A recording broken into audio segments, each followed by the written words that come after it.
What if the most dangerous spies of World War II weren't the soldiers you've read about? What if they weren't men at all? What if they were librarians, journalists, and debutantes? Women who were told their place was at home, but who chose to fight a secret war instead. This is the untold, true story of America's first female spies. They were recruited by a brand new, top-secret intelligence agency to go behind enemy lines. They had no weapons but their wits, and a single mistake could mean capture, torture, and death. Their stories were classified. Their names were erased from history until now. By 1941, a shadow had fallen over Europe. Hitler's war machine seemed unstoppable, crushing nations with brutal efficiency. Across the Atlantic, the United States watched with growing unease. The country was a sleeping giant, clinging to a policy of isolationism, hoping the war would stay over there. But President Franklin D. Roosevelt knew that hope was not a strategy. He understood that a new kind of war was being fought not just on battlefields, but in the shadows, with whispers, codes, and sabotage. America had an army, a navy, and an air force, but it had no centralized intelligence agency. It was blind to the enemy's secrets. Roosevelt needed a man who wasn't afraid to break the rules. He found him in William J. Donovan, a decorated hero of World War I. Donovan was a wealthy lawyer, but he was also a maverick, a man of action who believed that to defeat a ruthless enemy, you had to be just as cunning. In the summer of 1942, Roosevelt gave Donovan a monumental task: create an intelligence agency from scratch. It was called the Office of Strategic Services, or OSS. Its mission was simple but audacious: to conduct espionage and sabotage behind enemy lines. Donovan, soon known by the nickname Wild Dill, began recruiting the best and brightest minds he could find. He famously said he wanted PhDs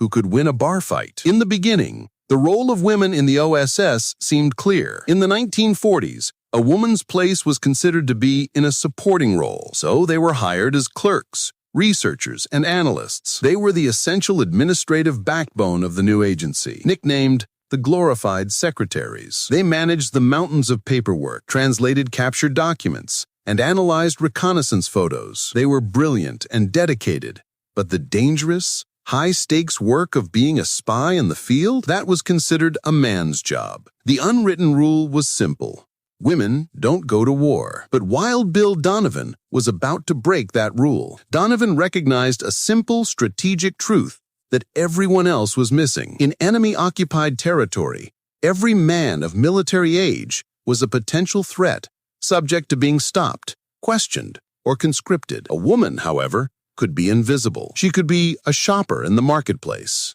a peasant on a bicycle, a nurse tending to the wounded. She could move through enemy territory, listen to conversations, and gather intelligence without raising suspicion. This wasn't just a progressive idea.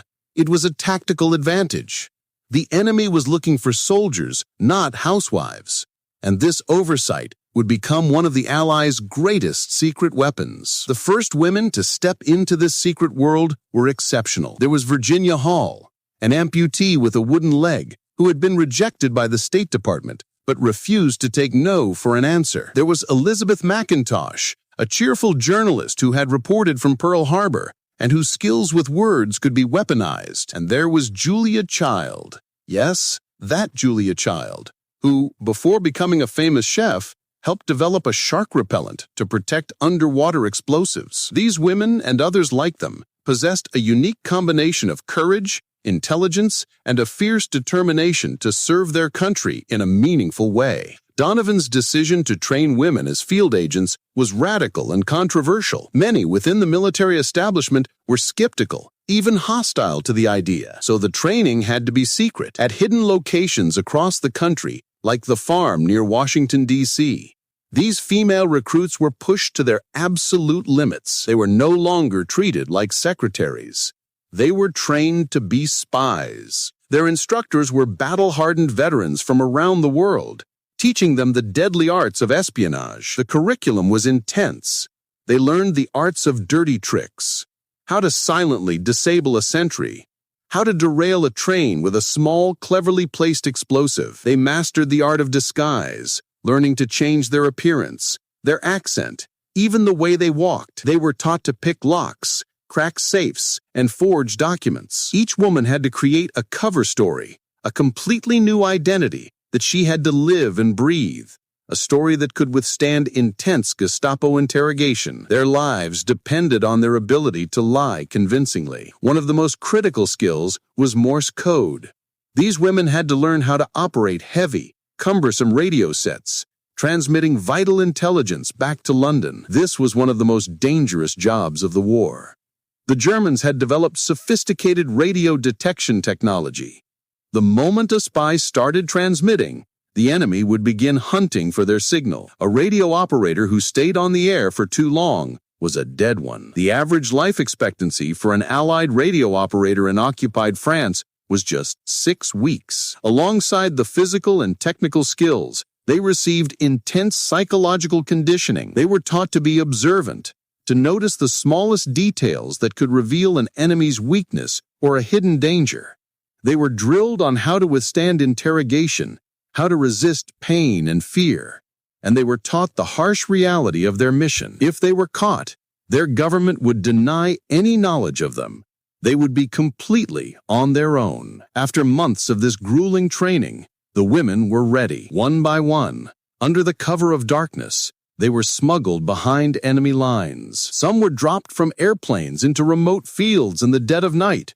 Others were ferried by fishing boats to secret coves. They carried forged papers, a small amount of local currency, and perhaps a cyanide pill, the last resort to avoid capture and torture. They were now ghosts, operating in a world of shadows, where a friendly face could hide a traitor, and every knock on the door could be the Gestapo. Among the first and most legendary of these female spies was Virginia Hall. Virginia was an unlikely candidate for espionage. A hunting accident had cost her the lower part of her left leg, which she replaced with a prosthetic she nicknamed Cuthbert. The U.S. State Department had told her that her disability made her unfit for diplomatic service, but Virginia was fiercely independent and driven. When war broke out, she was in London and immediately volunteered her services to the British. They saw what the Americans had missed, her unbreakable will. The British Special Operations Executive, or SOE, sent Virginia into Vichy, France in 1941, long before the U.S. was even in the war. Posing as a reporter for the New York Post, she began to build a resistance network from scratch in the city of Lyon. She was a master of organization, recruiting local French men and women who were willing to risk their lives to fight the Nazis. She arranged safe houses for other agents, coordinated parachute drops of weapons and supplies, and gathered critical intelligence on German troop movements. Virginia Hall was exceptionally good at her job, so good that she attracted the attention of the Gestapo. They began to hear whispers of a mysterious, highly effective Allied agent who seemed to be everywhere at once. They didn't know her name, but they knew one identifying feature they had heard from informants. She had a noticeable limp. The Gestapo gave her a code name, the Limping Lady. They launched a massive manhunt to find her, flooding the region with posters that read, "The woman who limps is one of the most dangerous Allied agents in France. We must find and destroy her." The noose around Virginia began to tighten. Klaus Barbie, the infamous Butcher of Lyon, made her capture his personal obsession. Her network was infiltrated.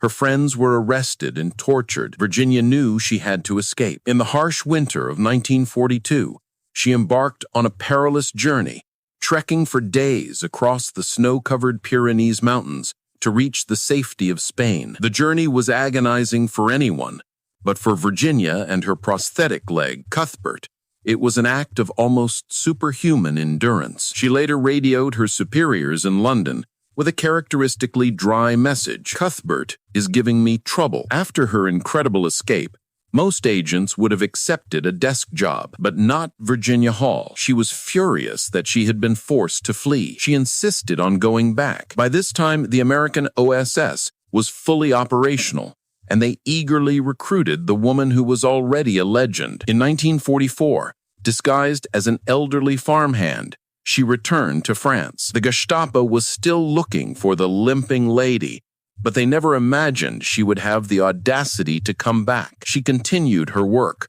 organizing French resistance fighters to conduct guerrilla warfare and sabotage German communications in the lead-up to the D-Day invasions. While Virginia Hall operated as a lone wolf, many other OSS women worked as part of a team. One of the most effective concepts developed by the Allies was the Jedburgh Mission. These were three-man teams dropped behind enemy lines with a specific goal. As the war progressed, the role of the OSS and its female agents became even more critical. In the months leading up to the D-Day invasion of Normandy in June 1944, the intelligence they gathered was absolutely essential. Virginia Hall and other agents in France provided detailed reports on German troop strength, coastal defenses, and the location of bridges and railway lines that would need to be destroyed to prevent the Germans from reinforcing their positions. On the night of the invasion, OSS-trained resistance groups, coordinated by agents on the ground, sprang into action. They blew up railroad tracks, cut telegraph lines, and ambushed German convoys, creating chaos behind the front lines.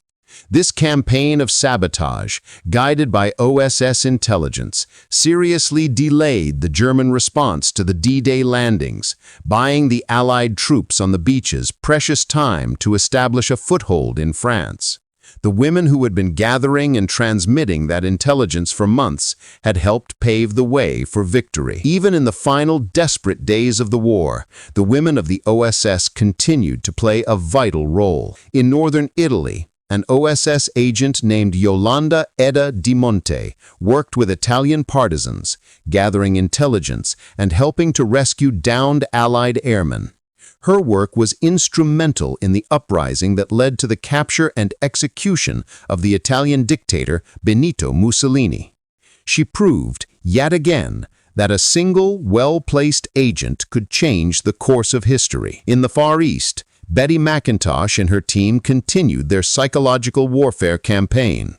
As the U.S. prepared for a potential invasion of the Japanese mainland, Betty's team worked on a plan to drop forged government documents across Japan, announcing an early, false surrender. The goal was to create so much confusion and chaos that it would weaken the country's resolve to fight to the last man. The plan was never executed because the war ended abruptly with the dropping of the atomic bombs. When the war finally ended in 1945, the world celebrated. But for the agents of the OSS, the end came swiftly and silently. Just a few weeks after the Japanese surrender, President Harry Truman, who was suspicious of a powerful secret intelligence agency, signed an executive order that dissolved the OSS. The great experimental organization that had pioneered American espionage was gone, almost overnight. For the men and women who had served, their files were stamped top secret and locked away. They were ordered not to speak about their missions, not even to their families. They were expected to simply melt back into civilian life, to pick up where they had left off, as if the last few years had never happened. The men had their service records, but for many of the women, their official files listed them as nothing more than clerks or secretaries. Their incredible acts of heroism were officially erased. Virginia Hall returned to the United States. Despite being one of the most highly decorated female agents of the war, she was once again met with prejudice. When she joined the newly formed Central Intelligence Agency, or CIA, she was relegated to a desk job, her field experience ignored, by a male-dominated culture.